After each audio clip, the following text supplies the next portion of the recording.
Hello and welcome to the 12th episode of the European Conservatives podcast, Brussels and Beyond, a podcast designed to keep you in the loop about the political wheelings and dealings that are happening here in Brussels and in the capitals of Europe. My name is Zoltán Kottas. On Tuesday, the German government announced plans to tighten the criminal law and introduce harsher punishment for assaulting politicians or their staff. The German political elite and the German mainstream media are putting the blame on the country's right-wing opposition party, AfD, for a violent attack on a social democrat politician. Matthias Ecke, a member of the European Parliament, was beaten up in Dresden by 4 young men last week while putting up posters for his party's election campaign. The leader of the Social Democrats, Saskia Esken, said far-right parties prompting discontent were to blame for verbal and physical attacks on politicians. Chancellor Olaf Scholz said such attacks result from the atmosphere created by the discourse of pitting people against each other. The heads of the Social Democrats in Saxony issued a statement in which they blamed the AfD, saying these people and their supporters bear responsibility for what is happening in this country.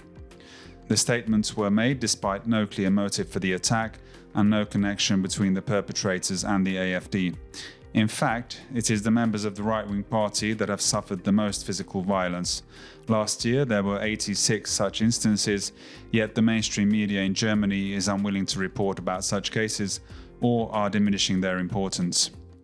Only a few days after the attack on Social Democrat Matthias Ecke, an AfD activist was attacked in Koblenz, his nose broken by unknown perpetrators, and 2 AfD regional lawmakers were lightly injured in Stuttgart following an attack by the left-wing militant group Antifa.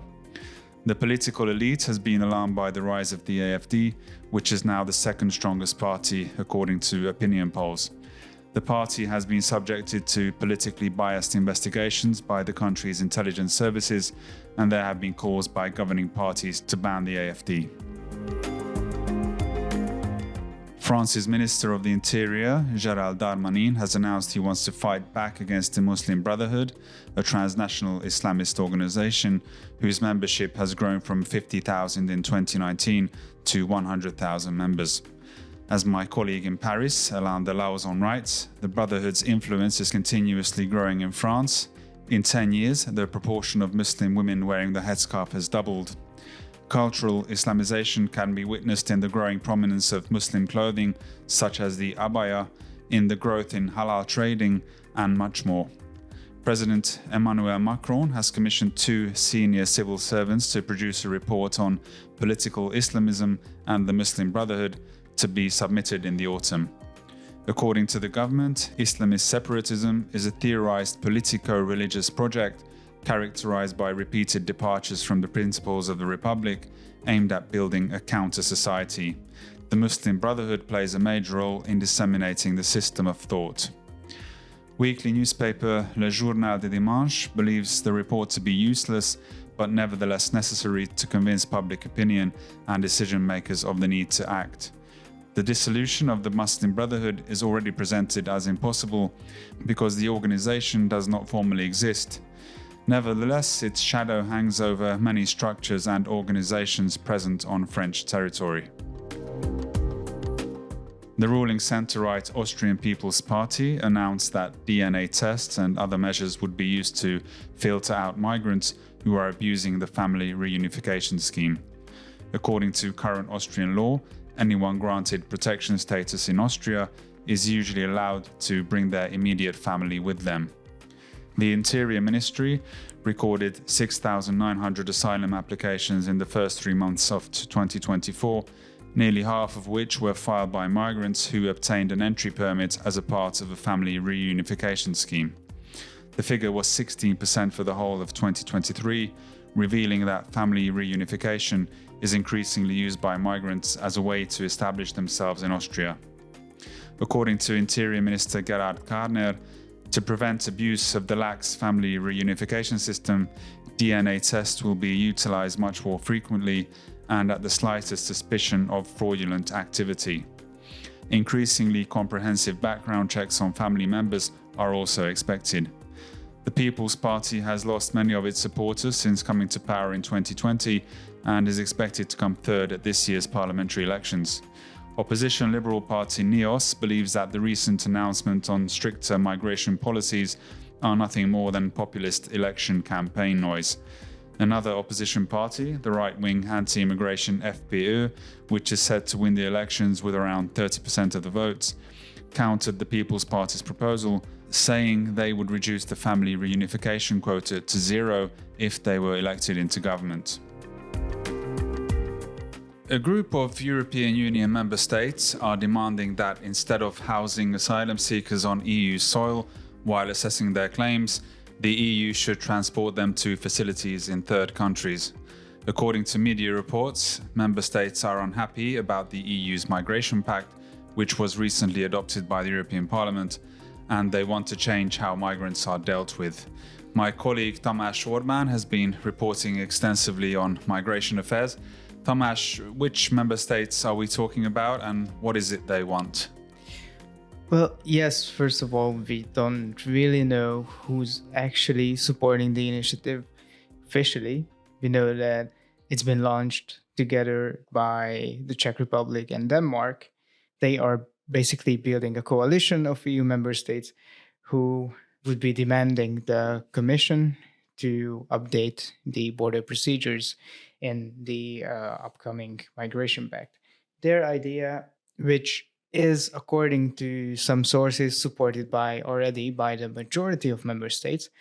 Officially, we know of the Netherlands, the Baltic states, and Italy. Their idea is to basically take the example of the Italian-Albanian deal and make it a standard procedure at the EU level.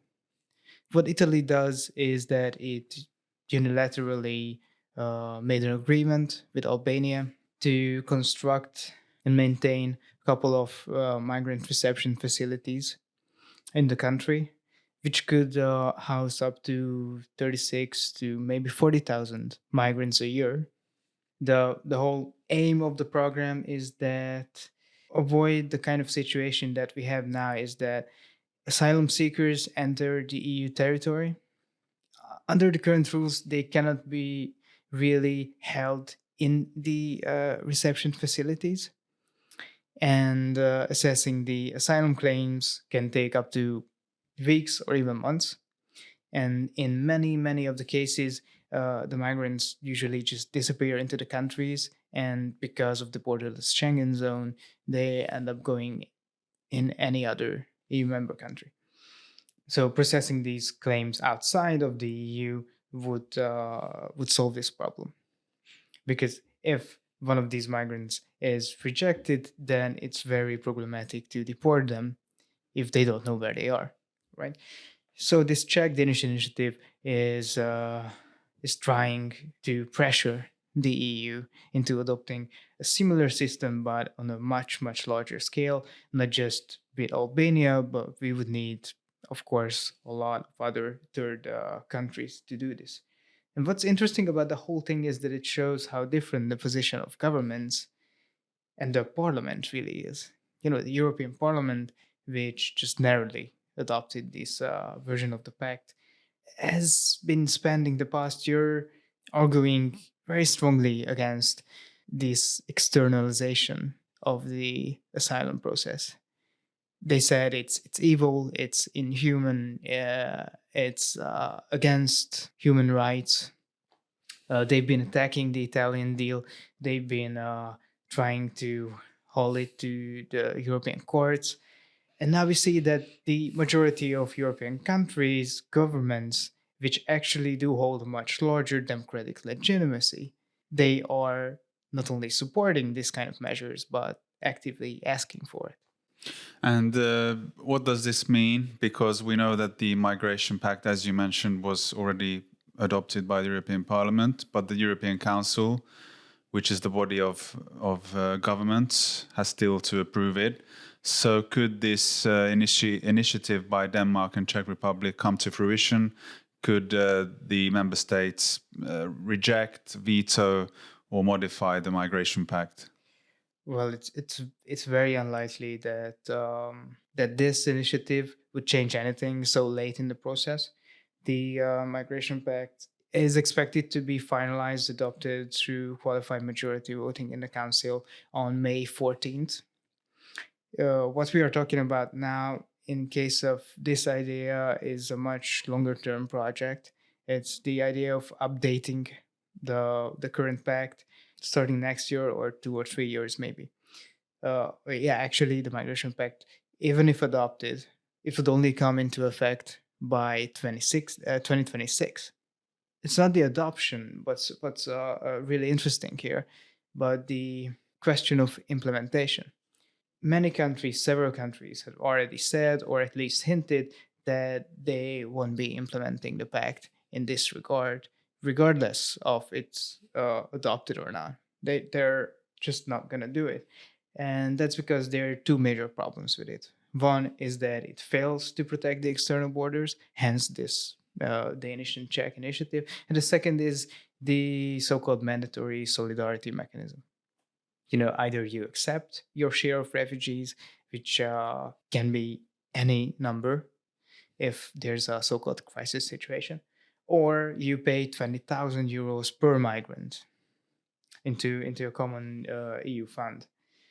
Many countries, including Hungary, they said that if the pact is adopted without unanimous decision, it won't have the legitimacy that can force countries to adopt this mechanism, to implement this mechanism.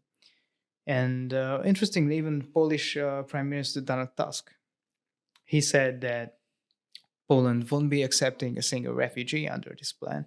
Of course, we need to note that the conservative opposition members, the PIS party members, they've been saying that perhaps the unspoken bit is that Tusk is very much prepared to pay instead of accepting refugees, just to maintain the good relations with Brussels.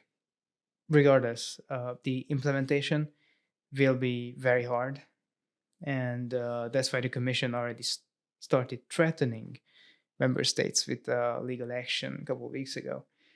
We'll have to see how that will play out, but it's getting clear that many countries want something in return for adopting this very controversial pact, especially with regards to external border control, way more than what's currently included in it. Tamás, thank you very much. At least a quarter of the members of the European Parliament have a second job, and this extra parliamentary income amounted to a total of nearly 9 million euros last year, according to a report by Transparency International. According to the data, 70% of MEPs perform some sort of side activity, but only 26% reported being paid for their secondary jobs. MEPs are on average paid 120,000 euros a year, plus allowances like travel costs or the extra 350 euros they get every working day to cover accommodation and meals while in Brussels or Strasbourg. Having a side job to complement their parliamentary salary is not illegal as long as there are no conflicts of interests. The overwhelming majority, 82% of paid side activity, comes from board membership. The data shows that the centre-right European People's Party has the highest share of representatives on a secondary payroll, 33.3%, followed by the Socialists with 27.1%. For the first time since Russia invaded Ukraine, the European Commission is proposing to include liquefied natural gas, LNG, in a sanctions package against Russia. The 14th sanctions package wouldn't directly ban the import of Russian LNG, but only prohibit its re-export after it entered the EU. Natural gas carried to Europe by pipelines would remain unaffected. Previous packages included bans on Russian coal and seaborne crude oil. The banning of Russian gas imports is a sensitive issue, as gas represents a vital energy source for too many member states. While the new restrictions would only sanction the reselling of LNG, even this would be too much for some. The vast majority, 87% of Europe's Russian LNG, enters the EU through only 3 countries, France, Spain and Belgium, which not only supply it to their neighbours but are also major redistribution hubs towards Asia. This means that while the European Commission estimates that Russia would lose around 2 billion euros a year because of the sanction, these three countries would also be deprived of considerable re-export profits. It's unlikely that the European Council will come to an understanding on the matter anytime soon. The port of Algeciras in Spain is becoming a point of entry for narcotics into the EU. This is according to a Spanish judge who in a recent interview said Moroccan authorities have enabled drugs to enter Spain and thereby Europe. An extensive diaspora community in Spain, the Netherlands and Belgium has given Moroccan organised crime a major stake in the supply of drugs to Western Europe. My colleague Thomas O'Reilly, who reported on the story, is here to explain. Thomas, what exactly has the Spanish judge accused Morocco of doing? Well, these rather candid comments were made by Judge Nieves Marina, a judge in the south of Spain near the city of Cadiz, in essence alleging non-cooperation with the Moroccan government and European authorities as being a driving factor in the transformation of Algeciras into sort of a new Rotterdam in terms of drugs transportation. The judge directly linked non-cooperation with the Moroccan government as one of the leading reasons for this sudden uptick in drug flow. And she specifically mentioned Moroccan-born drug dealer Abdel Al-Haj, an individual who is regarded as one of Europe's most prominent drug lords, who is currently resident in Morocco and not only is resident, but openly parties with members of the Moroccan elite as evidence of this kind of role Morocco and the Moroccan state plays in sort of drug flow. There's been long-term allegations about the role Morocco plays in terms of engineering Europe's drug flow. Obviously, as you mentioned, it weaponizes its diaspora communities in countries such as Belgium and the Netherlands. There's something that is referred to as al-Majkim, or the state in Arabic, which is a sort of nexus of Moroccan figures around the sort of royal family, with many sort of captured drug dealers explaining in detail how this network benefits off the drug flow into Europe. Yeah, so the Moroccan gangs clearly play a part in how drug is being distributed through Europe. Yes, and indeed it's something of a 50-year-long story. Post-war, countries such as the Netherlands and Belgium saw a sort of arrival of Moroccan migrants, mainly from the north of the country, from the Rif region, as so-called desk workers. These workers were employed originally in sort of the more moribund mining industry, but really in the 70s they really started carving a niche as cannabis distributors, following on from the legalization of the practice of cannabis smoking in the Netherlands. From about 1980 to the early 2000s, they built up these networks. What's a major phenomenon in the last 20 years is their prominence in sort of the transport and trafficking of cocaine. It is very well known the last decade, and this is actually a major factor in the explosion of narco-violence in the Benelux region, is the role the Moroccan mafia has as the primary conduit for Latin American drugs into Europe, with Moroccan gangs being the primary partner of Mexican and Colombian cartels. Only recently in Belgium, or in Brussels specifically, we saw Moroccan and rival Algerian gangs from Marseille go to war over control of parts of north of the city, with Antwerp just to the north of Brussels being a infamous epicenter of sort of drug violence, even going as far as to sort of put leading Belgian officials in hiding. But it's an 80-year-long saga that's very much related to the demographic and migration profile of the Benelux region that directly ties in the Moroccan state. Yeah, and the Moroccan state and Morocco keeps propping up now and again. It seems that they are influencing EU policies in different ways, not just the drugs business. For example, the Qatargate corruption also involved not just Qatar but Morocco. How has this North African country been influencing the EU? Well, you hit the nail on the head by referring to Qatargate. Many in sort of European Union circles say you would be better off calling the scandal Morocco-gate. As you remember, Qatargate is a scandal that emerged early last year, culminating in the arrest of the Vice President of the European Parliament, Eva Kaili, alleging a sort of vast bribery network involving NGOs and members of the European Parliament, specifically from the Socialist and Democracy Group, that were in essence whitewashing Morocco's and other Gulf states' human rights record. Morocco as a nation state is regarded as one of the more safer North African countries. It avoided the Arab revolutions of the early 2010s. Generally speaking, it is on side with the West, at least overtly. But the major transformative factor in Moroccan foreign policy vis-a-vis the West were the so-called Abraham Accords of the last 5 to 10 years. These accords were brokered in the middle of the first Trump administration. In essence, Morocco took the lead, recognizing the State of Israel in exchange for greater lobbying capacity in the United States. Now, Morocco, as a consequence, secured American backing on its claim of the Western Sahara, where the Moroccan military is pursuing a military campaign against indigenous rebels. Morocco has a vast influence over European politics, more than people realize. For example, Spain, one of the major controversies of the last year has been the Pegasus scandal, which in essence revolves around the use of spyware, allegedly, and most likely by Moroccans, to be used against Spanish officials, with allegations of potential blackmail of Spanish officials by Morocco coming from Vox and members of the Spanish media. Not just in Spain, Morocco actually came to the attention of the Dutch media for an espionage scandal right in the heart of the Dutch intelligence service.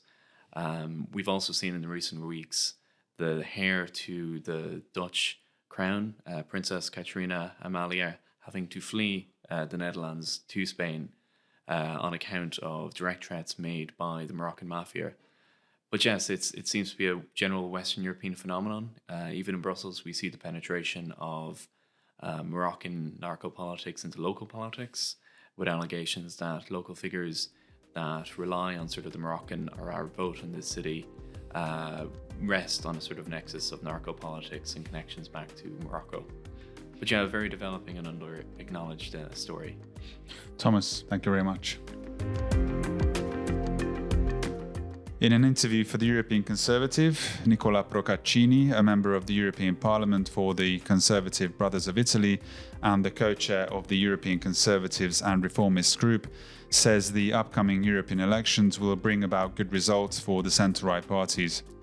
He added that he is hopeful that a centre-right coalition will be forged in the European Parliament, just like the one that is governing Italy.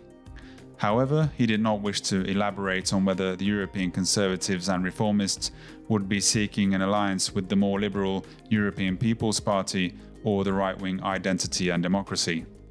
The European Conservatives and Reformists recently welcomed Eric Zemmour's party, the French Reconquest, into the group, but talks are still ongoing about the prospect of the ruling Hungarian party Fidesz joining the Conservatives.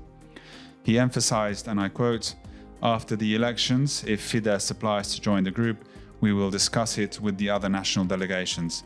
Unlike the left, we do not put cordons sanitaires around anyone, let alone allow ourselves to interfere with what a legitimately and democratically elected government does."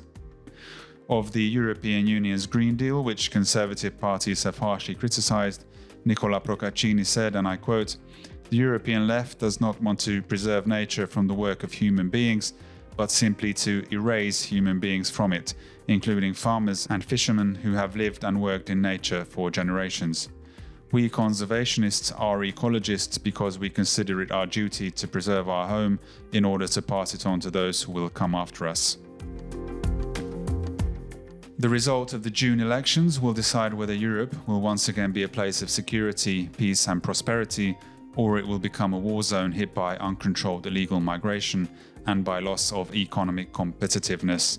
These are the words of Barnapál Zsigmond, Deputy EU Affairs Minister of Hungary. In an interview for the European Conservative, he said of the upcoming European elections, and I quote, "In Brussels, we need members of the European Parliament who represent the national interest instead of the foreign interest, the European people instead of illegal migration, and the cause of peace instead of war." The Deputy Minister voiced his concerns about the EU's attitude towards the war in Ukraine, saying that the EU institutions are still not talking about peace, but about military and financial support for the war.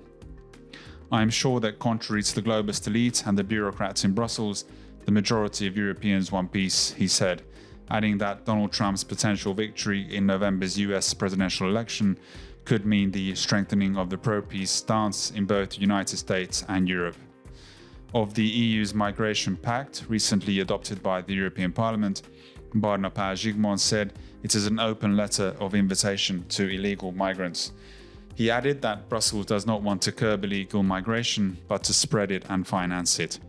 He decried the fact that the new regulations would mean introducing mandatory migrant quotas, which would mean member states would have to accommodate illegal migrants arriving in other member states, or pay a €20,000 hefty fine for every migrant. Barnabás Zsigmond also talked about the upcoming Hungarian presidency of the European Council, which the Brussels elite has been trying to cancel. To read what he had to say, go to our website, europeanconservative.com. Chinese President Xi Jinping made a visit to Europe this week, his first visit to Europe in 5 years, making a stop in France, Serbia and Hungary. In Paris, he met his French counterpart Emmanuel Macron and European Commission Chief Ursula von der Leyen, who were both eager to make it clear they would be tough on Chinese imports that distort the European market and could impose protectionist measures against the imports of Chinese electric vehicles. In contrast to France, Xi Jinping met a much more welcoming crowd in both Serbia and Hungary. Hungary will continue to provide fair conditions for Chinese companies investing in our country, and we will create the opportunity for the most modern Western and the most modern Eastern technologies to meet and build cooperation in Hungary, Hungarian Prime Minister Viktor Orbán said in a joint press conference with Xi Jinping on Thursday. The two countries signed 18 new agreements to deepen their economic cooperation. China will invest in the development of a freight railway bypass of Budapest and a rail link between the capital and the main airport, as well as the continued construction of a high-speed railway connection between Budapest and the Serbian capital Belgrade. The agreements also aim to bolster the Chinese Belt and Road Initiative, a trade route which connects China with Central and Eastern Europe through the port of Piraeus in Greece. And that concludes this episode of Brussels and Beyond. Don't forget to read our magazine, check out our website, subscribe to our Twitter, Facebook and YouTube channels, and watch our monthly TV show Inside Brussels. Hope you tune in again next week. Have a very good week. Bye bye.